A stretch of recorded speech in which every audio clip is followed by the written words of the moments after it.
My whole name, Trinity Hall, T Hall to the world, is Chit Chat, self-explanatory, and it's spelled, the chat is spelled with two T's. Trinidad and Tobago, two T's because it's local and I always want to represent where I'm from. Hello, welcome back. It's time for Chit Chat with two T's.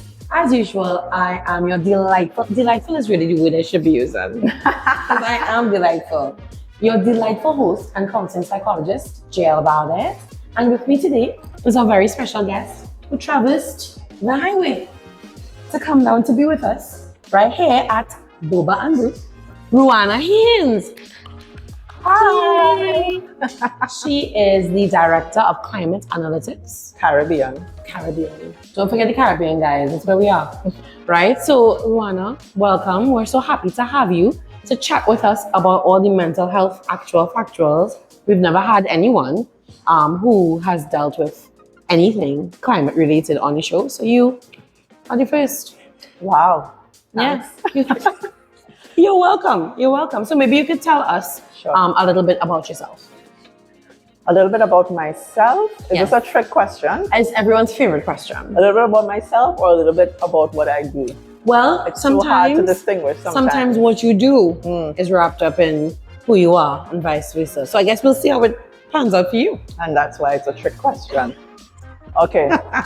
No, it's really good to be here. I really like this program. I think I think it's fantastic. We don't talk enough about mental health. Yeah. As Trinidadians, as Caribbean people. And, I love that this is a South thing. Big up South. Even though she traversed the highway, I should have said that she is of the South. Big up All South. right, so- Big up South. So about me, I am a South girl Yeah. from San Fernando. I'm very much homegrown, University of the West Indies. I studied law and went into diplomacy or international relations as a career. I did a minor in international relations. It's a really interesting field because Yeah. it makes you the ultimate generalist. You can branch out into so many things with that Yes. as a basis. So I specialize in international environmental law, international climate change law, actually the legal regime that governs the way countries cooperate in order to deal with the climate crisis. Wow. So that's been my job for the past 13 or so years. Wow. And now I have my own office set up in Trinidad and Tobago, Climate Analytics Caribbean. Thank you. Where we not only work at the international level, but we also work at the regional and local levels as well to try to translate some of what is agreed internationally on the ground and bring it to people on the ground. It's been an exciting time. It's very challenging. Mm-hmm. I enjoy what I do. Yeah. I didn't always, none of it was planned. None of it was planned. Look at God. Yeah, none of it was planned. But it's been quite a journey. So, in terms of, I guess, bringing it down to the subject of what we're talking about, in terms of mental health, there are constant challenges. Yeah. Constant challenges. And recently, I've had to take some pretty drastic measures to try to balance life. I can't wait to hear about those later on. Just a balanced life generally, because the nature of the job is that working most of the time. Yeah. Through weekends, very little downtime, very long hours as well, and a lot of travel. So there's a lot to be done to balance it on the other side.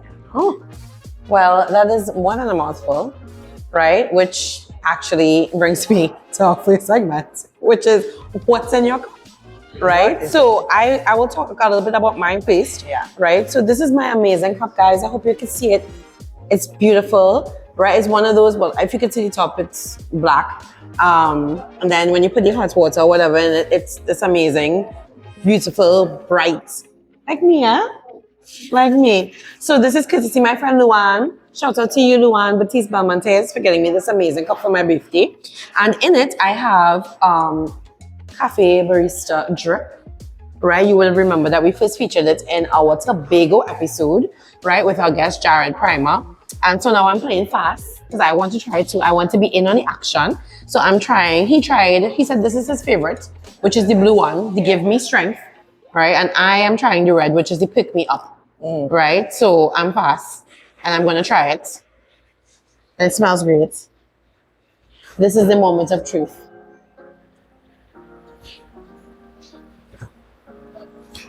And without sugar, you know, it's really not bad. It's actually pretty good. Will I become a coffee person after this? I guess we'll see. But Cafe Barista is our sponsor for today's episode. So we're very excited to have them. And I'm very excited to have this in my cup. So that is what is in my cup. And maybe you could tell us a little bit about what you have going on there, literally and then figuratively. Literally, well, this is one of my favorite cups. As you can see, it also has my initial on it. It's very pretty. I got it for my birthday as a gift this year. And I love the gold accents on it and the fact that, you know, there's like confetti on it. It's very classy. Well, it's polka dots, but I call it confetti because confetti is more fun. And I love that for us. And I am having some cocoa tea. Not just a hot chocolate. They said it's a traditional hot chocolate. The classic hot chocolate, which is essentially a cocoa tea, so with spices, unsweetened. It's really fantastic. And you can get that classic hot chocolate cocoa tea right here at Boba and Brew. Right? We in the South, yeah. Come south if you want it, you know. South have the goodness. Right? That is true. So what else do you have going on? What's happening? What else is in your cup? What else is in my cup? I am in between a lot of travel at the moment. So right now, internationally, we're speeding towards the final major climate conference for the year, which is going to be in Dubai, starting from the end of November straight until the second week of December. Oh, wow. Yeah, so there's a lot of preparatory work happening at this point in time.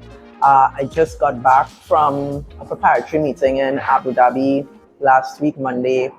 And I think next week, Tuesday, I have to be in Panama for a couple of days. And then I have to go back to Abu Dhabi. What is that commute like from Trinidad to Abu Dhabi? Abu Dhabi is not the Caribbean. No, it's not. No, so like what? How long? Just a little bit. Well, if you add up flight time and transit time, I would say it's about 20 hours.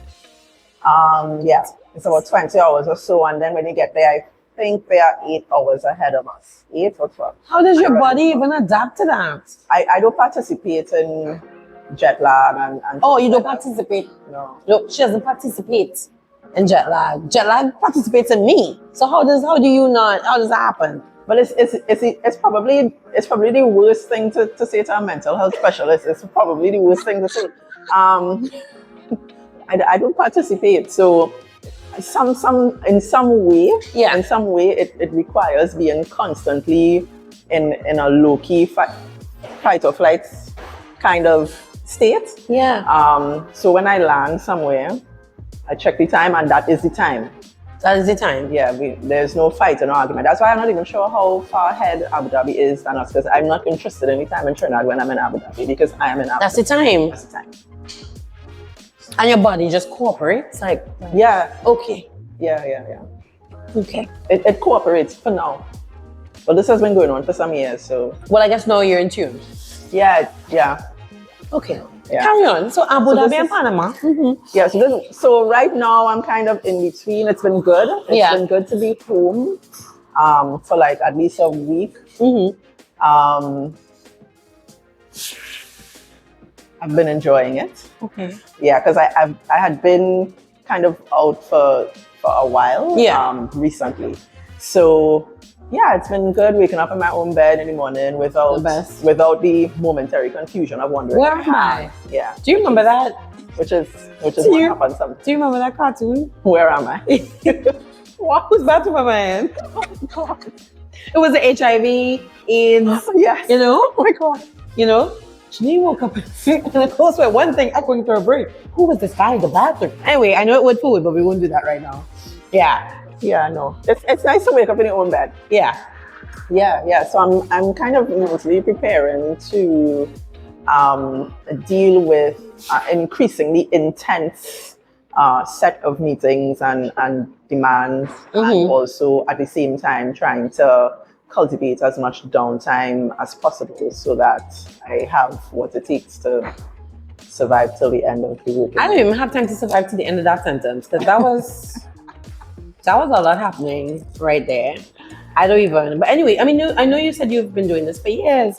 How did you even get into this? Like, who wakes up and says, "I'm going to check the world on this climate situation"? Like, how did you get into that? Maybe a series of fortunate events. Okay. We could call them fortunate, yeah. So as I had said earlier, it was not planned. None of it was planned. When I left law school, the only thing I knew was that I didn't want to ever have to be in a courtroom, and I wasn't interested in wearing black for the rest of my life. Which is a real thing that a lot of people don't know. My first job was with the Ministry of Foreign Affairs, and I entered the Ministry of Foreign Affairs in 2009 at a time when Trinidad and Tobago was very involved in, well, multilateralism, so the international system.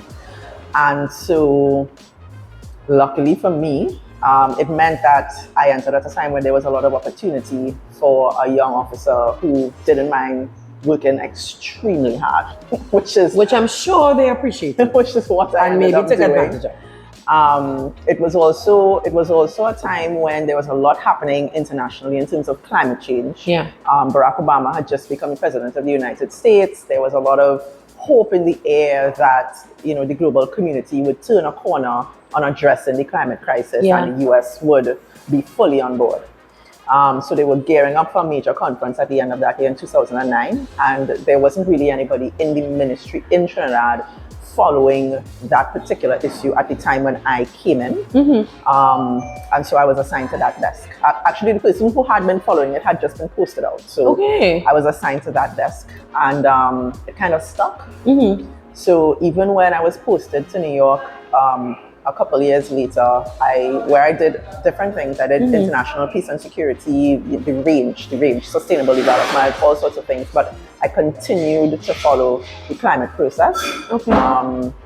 And so when I left government in 2016, I was offered a role with Climate Analytics, the global company that's based in Berlin. And I left to go back to school. And they didn't mind that I would be part-time.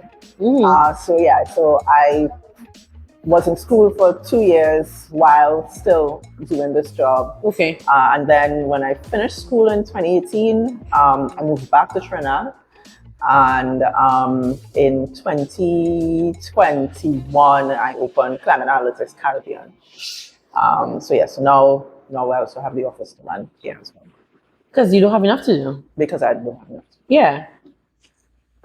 All right, let me just open this business here. So what about climate is intriguing to you?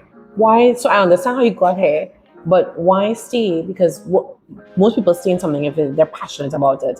And clearly you have a passion for it. But what sparked that, or what sustains that for you? I think in the first instance, it was the complexity of the discussion. Dealing with climate change from the perspective of the actual global process is very fascinating. Some people call it arcane. It's a UN process filled with acronyms. So you walk into a room and people are speaking, and first of all, you had to learn the language. And then after learning the language, you had to actually understand the issues. And the issues are so complex that you will never know everything. Because all of that is within layers of dynamics. Exactly. You'll never know everything. But there's always something to learn. So I think that was the first thing that caught me. I was fascinated by the range, the sheer scope of the discussion. And when I started on this issue, the discussion was complicated then. Now it's 100 times more so. Why? Like it has only continued to expand, because now Climate change as an issue is recognized as the defining challenge of our time, right? In this particular era of human existence. I need you to repeat that. That was amazing. No, that was really, to me, that was profound. Like you said, it is the defining challenge of our time. Yeah. In this era of human existence, we are the generation that can fix it, or the generation that will always be known as the ones who drop the ball. And that is saying a lot, because we also have wars. We also had Y2K. We had a recession, and we had a pandemic. So that, you saying that, is very weighty. Yeah. Yeah. Yeah. Millennials kind of, we pull the shortest straw. Yay us. Yay us. That continues. The other defining challenge of our time. Yeah, so there's so many global challenges happening, but this one is actually, well, all of them are increasingly interrelated and increasingly intersectional. But climate is both one thing and everything. Yeah. And that's why it has continued to expand. So it's not just an environmental issue, it's actually an economic issue. It's actually a social justice issue. Yeah. You know? I've never thought of it that way, to be quite honest. It's all of those, it's all of those things. Yeah. And the way that systems are interrelated now, we almost have to solve every one of those intractable problems to deal with the urgency of the crisis that we're in right now, and it is extraordinarily urgent. So it's not the most relaxing space, no, to be in. Wow, the pressure is always on. Yes, because also a lot of people aren't really aware of what climate entails, right? So a lot of people, climate is weather, and weather is climate. That's where it stops. So hearing you say all of these things, I'm pretty sure you're going to be opening up a lot of minds and eyes when they hear about this. So I mentioned earlier, I did a minor in international relations, and that was because I attended Global Young Leaders Conference, big up to the GYLC crew. The best consecutive 12-day period in my life to date. And so hearing, we got to experience going to, the UN and, meeting the person who was in the Department of State at the time. It was, very exciting, government-y things. And so I was like, I want to get involved in this. And that's why I ended up doing a minor in international relations. But that's also why I would have learned a little bit about climate and how it impacts us and stuff like that. Going into our next segment, which is what boils your water, asking about pet peeves and things that just generally upset you. There's a method to my madness, don't worry. Right? So coming from that to asking you, what is your pet peeve when you talk about climate? Are there things that people misunderstand all the time that you feel like at this point we really shouldn't be misunderstanding, or things that people are doing? People throw around the term global warming very casually. What upsets you? Or do you also not participate? Do you not participate in pet peeves? No, it's a bit of both. It's a bit of both.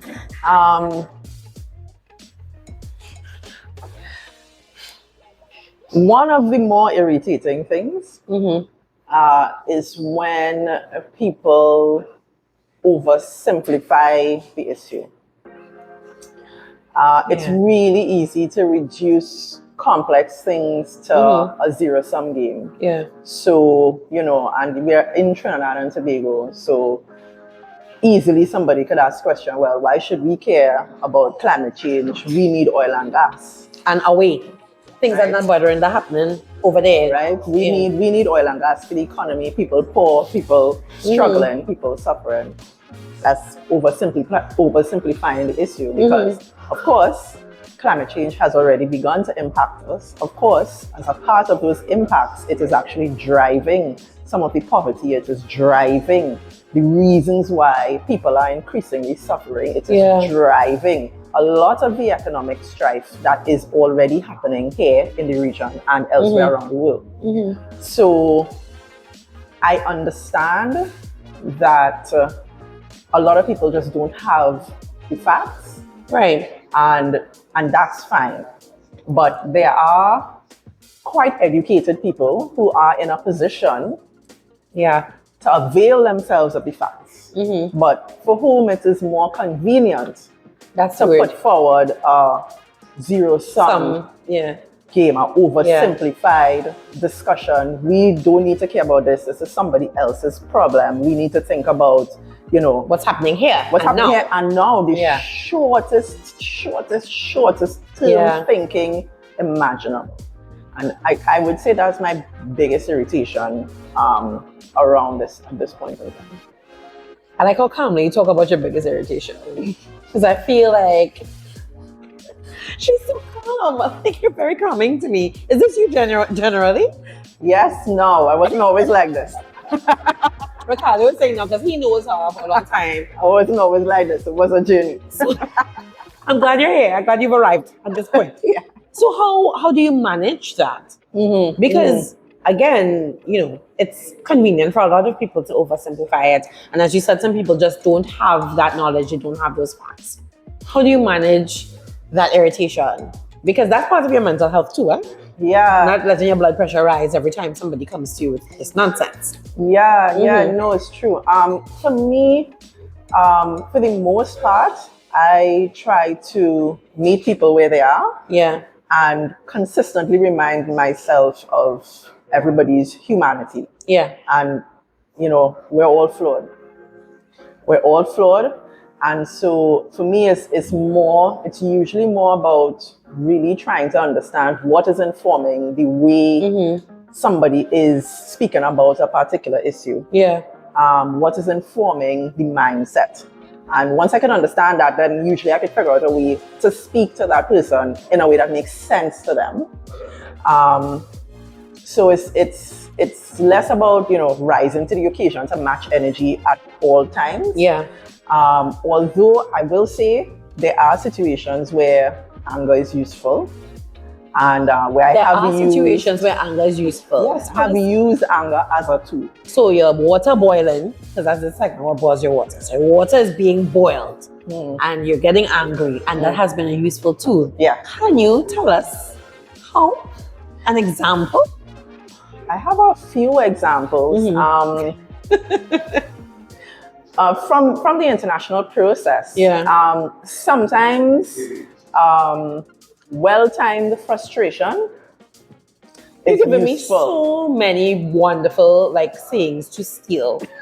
Well-timed frustration. I'm keeping that. It's in my pocket. Carry on. Yeah, no, to express well-timed frustration is quite useful, because at the end of the day, even in a process as governmenty and formal as, you know, the multilateral process in terms of what it is, it's still people. It's still people. And sometimes, you know, after you've been trapped in some kind of basement room with artificial lighting for the past 14 hours, nobody has had a shower or brushed their teeth. Going round and round in circles, trying to come to an agreement, unlock an issue and come to an agreement. You know, at that point in time, everybody is frustrated. Yeah. Everybody, as a human being, is at their wits' end. Some people have instructions where this is exactly what they were told to do to bring people to this point, to make them more malleable. Yeah, so they were just saying whatever goes. To accepting anything.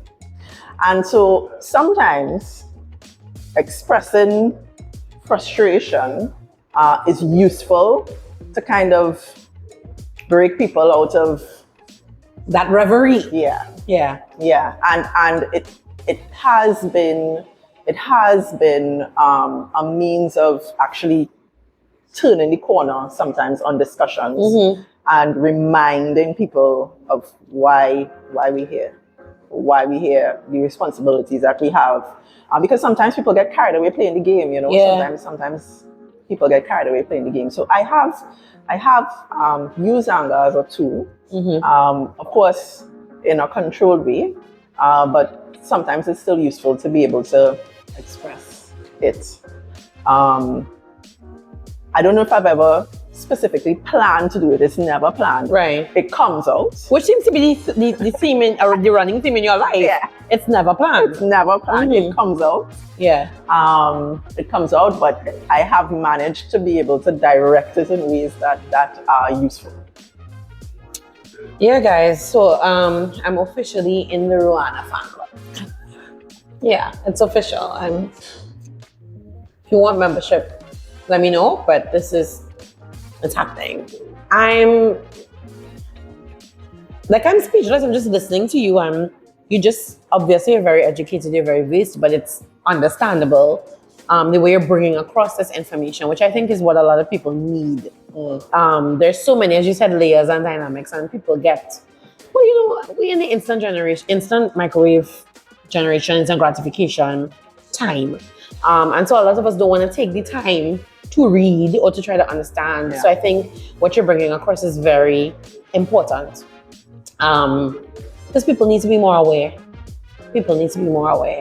So bringing us to our next segment, which is, how's your mental health? Which is a question I wanted to ask from the minute you said, I don't participate in jet lag.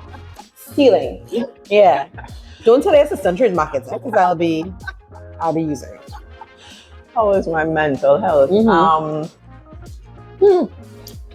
I would say stable. Stable is good. Stable is good. I would say stable, and I would say stable, but also fragile. Okay, that's very honest. Yeah. Could you tell us a little bit about that?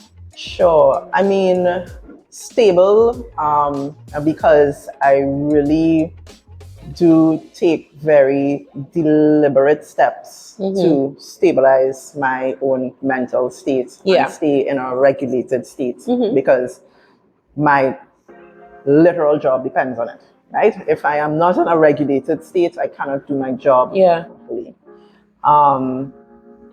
Fragile because the demands of my work and my attempts at work-life balance not always working out means that at any point in time, especially at this time of the year, I am about a hair's breadth away from a mental breakdown. Why this time in the year? Just because, you know, we are winding up at a time when most processes are winding down. Okay. And also because usually, you know, there's very little or no opportunity for a rest or a break. You have to go from one thing to the other, and at every point in time, everything demands the best of you, right? And you don't always have the time to then pour back into your own cup and make sure that your resources are at a place where you can give the best of you. So I do manage to pour back in, but sometimes it's not equivalent. The balance. So fragile in that sense, because I know that I'm operating maybe already a bit outside of my window of tolerance. But I also know I have to stay here for a while. And I also know that while I'm here for the next month and a half, maybe more, that the external pressure is just going to get higher and higher and higher. How do you stay at your edge for a month and a half? I don't know, we'll see. Stay tuned, folks. We will see. We'll have to check in with you. Yeah, we will see. This year is more difficult than most. How come? Well, I haven't managed to get a proper vacation normally. Normally, I would have gotten. I was going to ask you if you knew that word.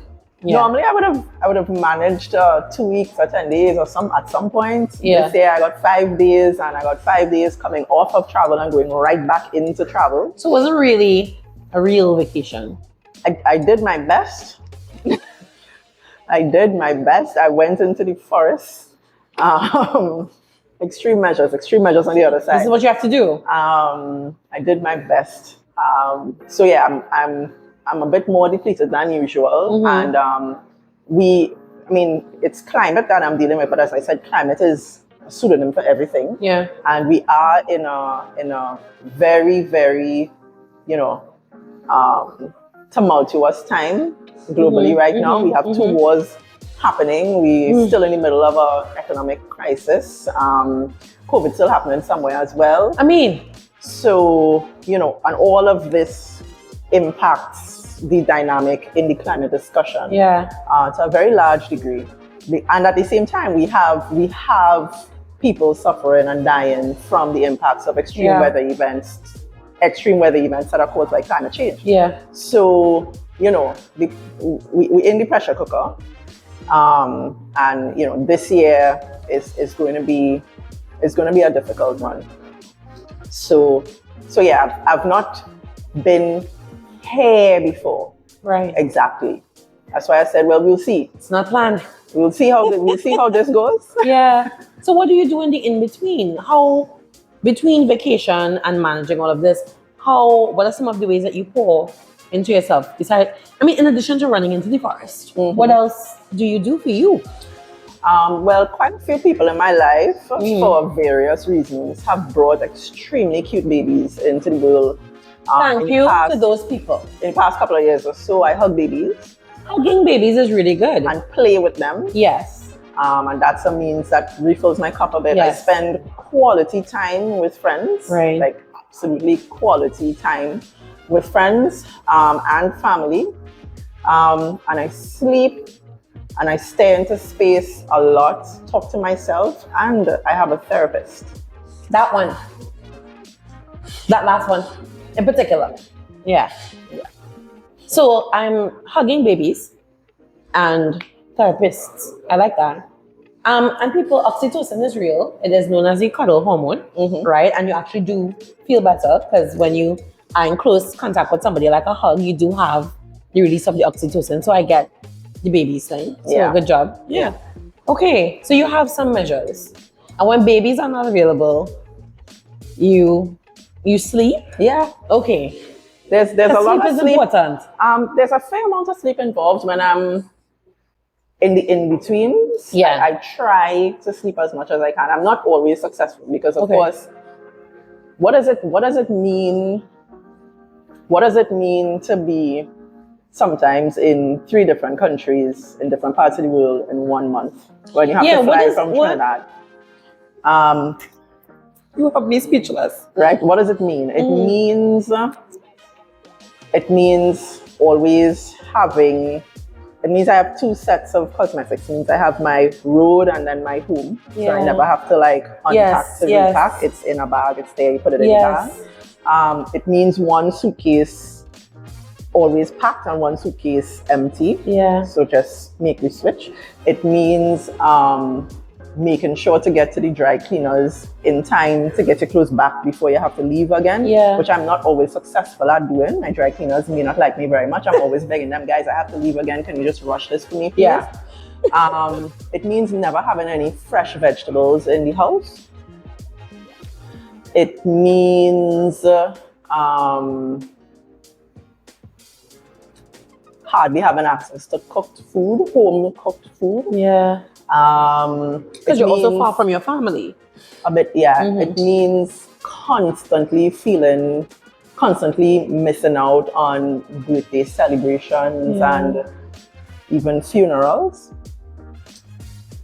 It means always feeling guilty about not doing enough in terms of staying in touch with friends and family. It's very challenging. Why do you have me emotional? What's happening here?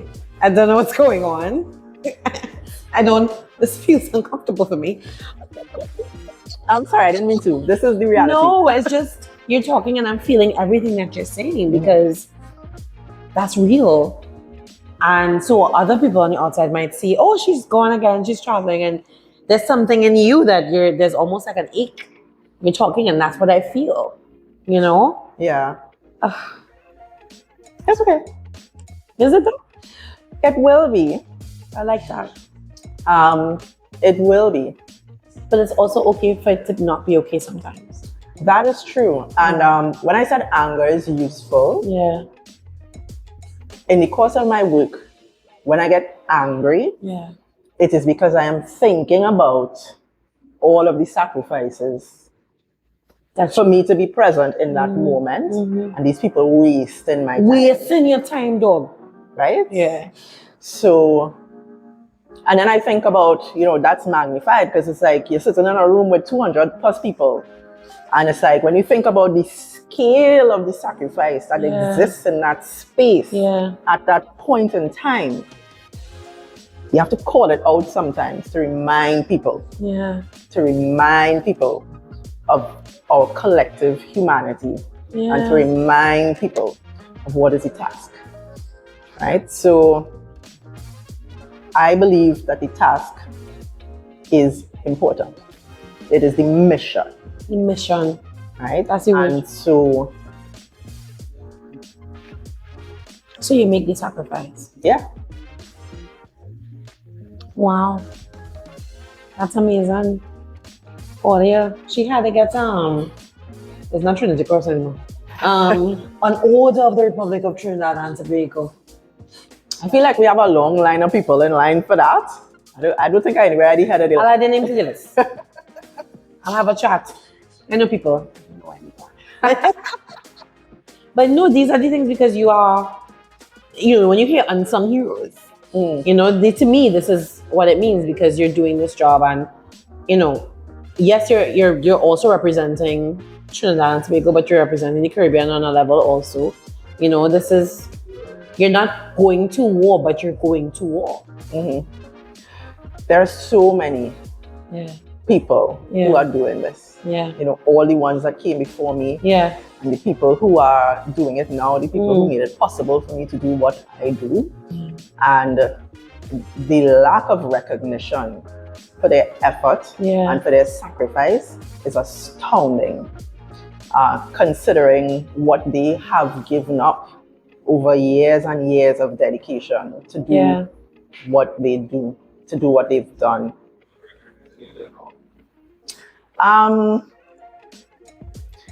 Because I will leave people out, probably not. Okay. It's always dangerous to to list.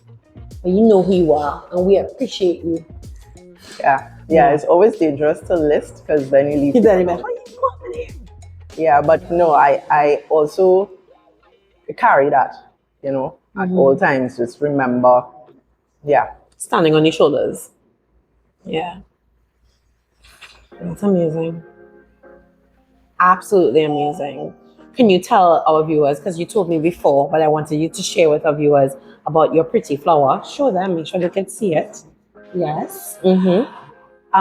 So generally when I have to do a public type appearances, I try to, it's actually a grounding, I have my little grounding artifacts. I'm a real rituals kind of person. I believe in that.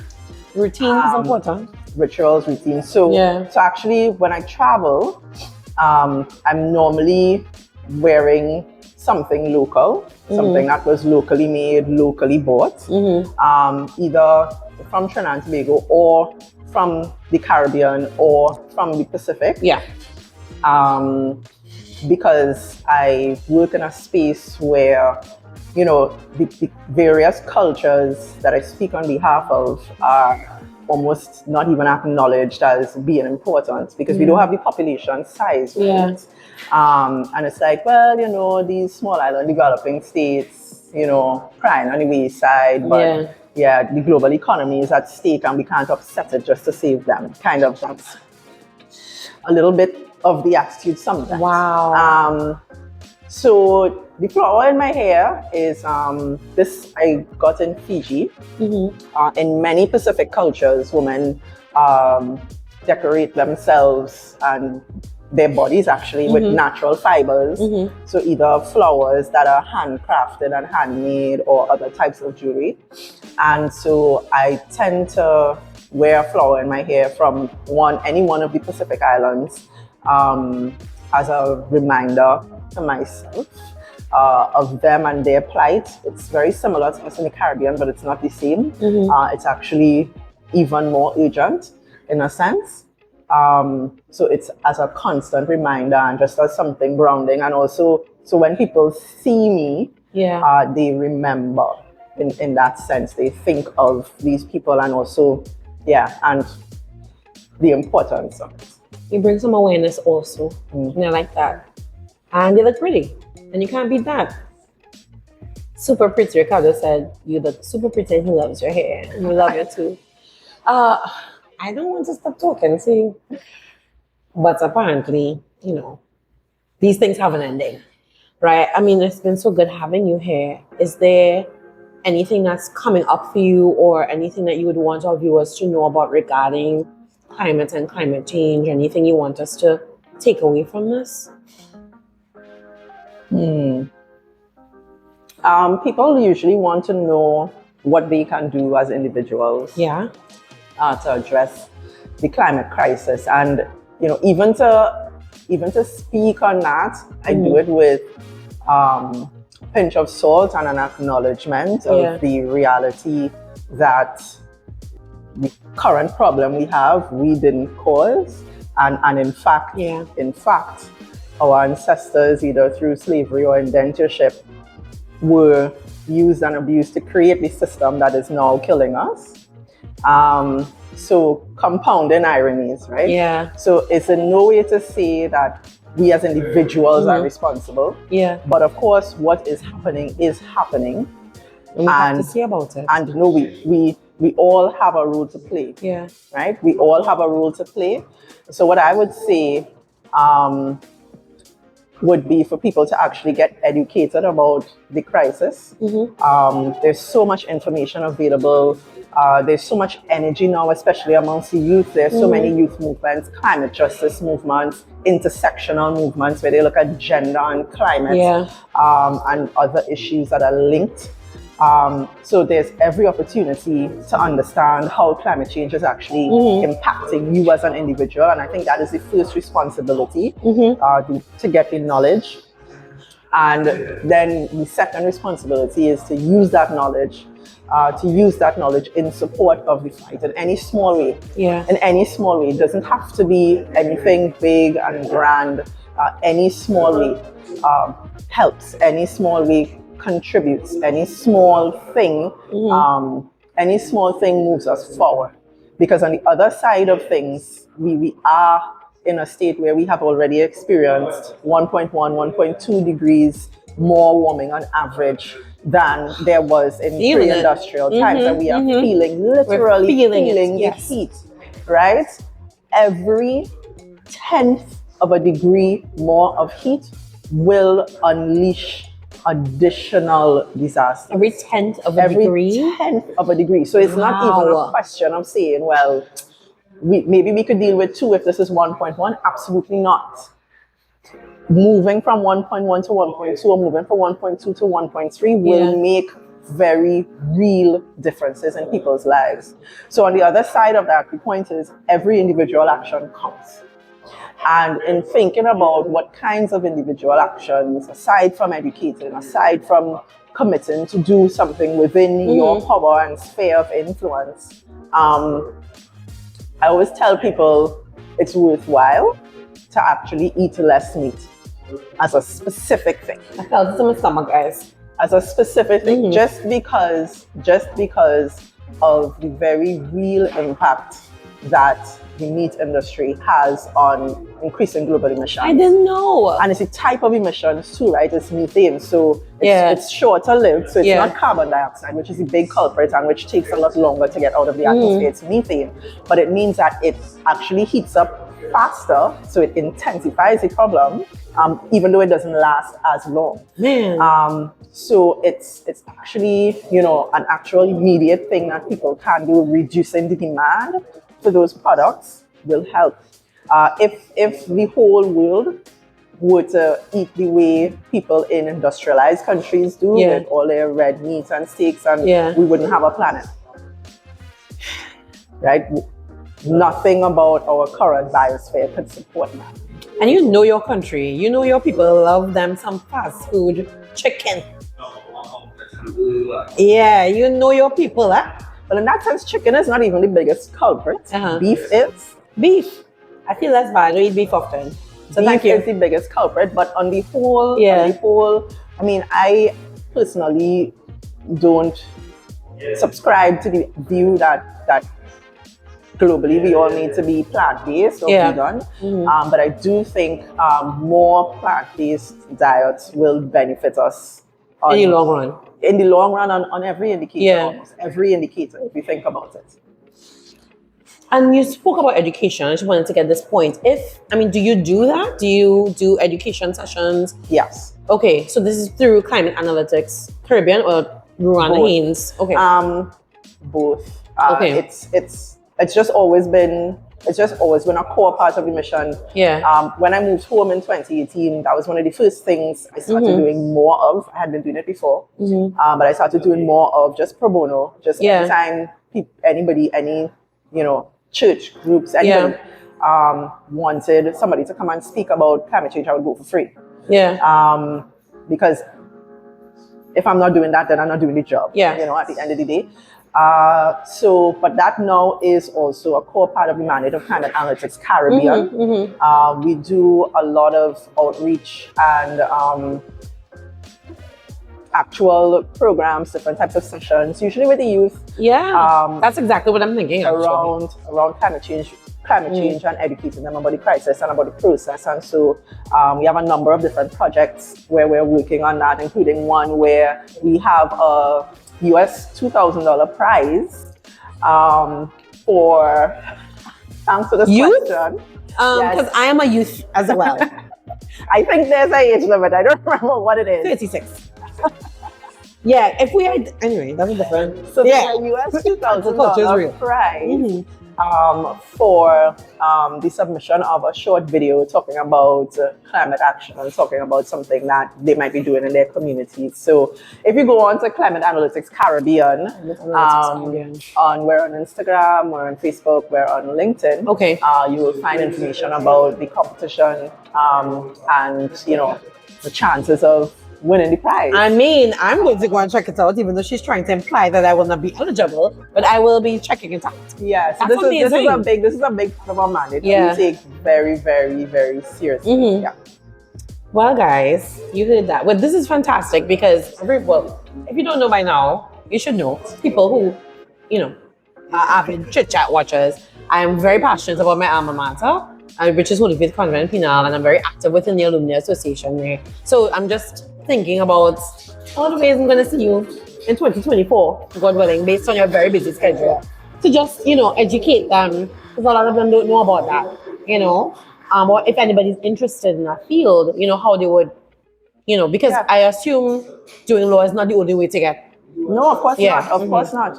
Even within my team, we have people from different disciplines, many different disciplines, economics. We have one other lawyer, international relations, climate policy specifically. Right.